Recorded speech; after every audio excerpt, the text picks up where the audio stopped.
Hi అండి, welcome back to Sony Subbu vlogs. ఇదైతే కొబ్బరట్ట అండి.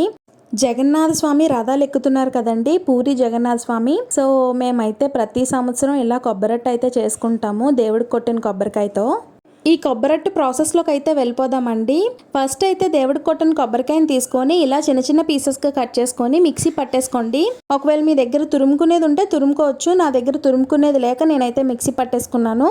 దీన్ని అయితే పక్కన పెట్టుకొని నేనైతే 1 అవర్ ముందు శనగపప్పును అయితే నానబెట్టుకొని పెట్టుకున్నానండి.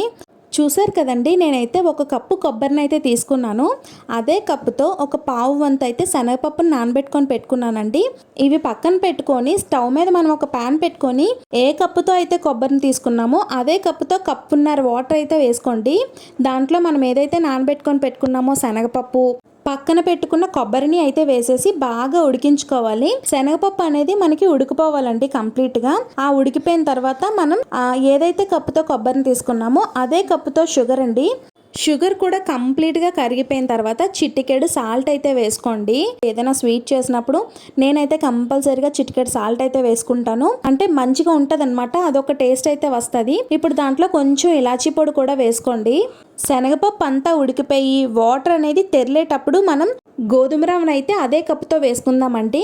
అంటే మనం గోధుమ రవ్వ సేమ్ కప్పుతోనే వేసుకున్నాము, కొబ్బరిని సేమ్ కప్పుతోనే, అదే విధంగా పంచదారని కూడా సేమ్ కప్పుతోనే అయితే వేసుకున్నామండి. ఇలాగా ఇదంతా వేసిన తర్వాత ఉండలు లేకుండా బాగా కలుపుకొని దగ్గరికి అంటే గట్టిగా అయ్యేంత వరకు ఉడికించుకోవాలన్నమాట. చూసారు కదండి, మనకు వాటర్ అనేది మొత్తం గోధుమ రవ్వ లాగేసుకుంటది. ఇప్పుడు దీన్ని తీసుకొని పక్కన పెట్టేయాలండి. కంప్లీట్గా చల్లారిపోవాలి, మరీ కంప్లీట్గా కాదు, గోరువెచ్చగా ఉంటే సరిపోతుంది.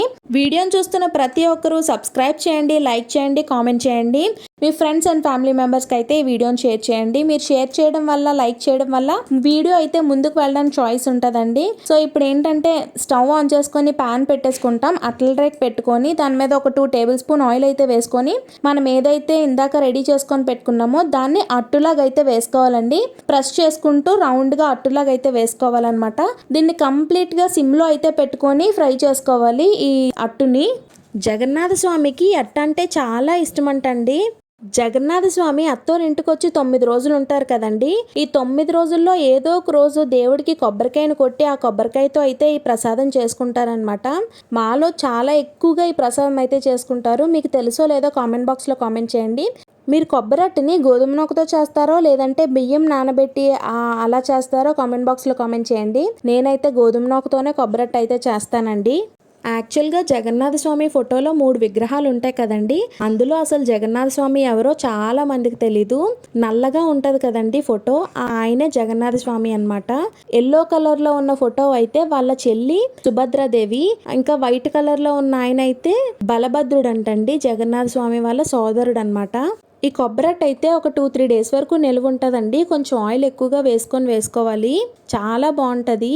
మీకు గోధుమ నూకతో చేసిన కొబ్బరట్టు అంటే ఇష్టమా లేదంటే బియ్యంతో చేసిన కొబ్బరట్టు ఇష్టమా కామెంట్ బాక్స్లో కామెంట్ చేయండి. ఇంకా వీడియోని చూస్తూ లైక్ చేయకపోతే please to like, share and subscribe.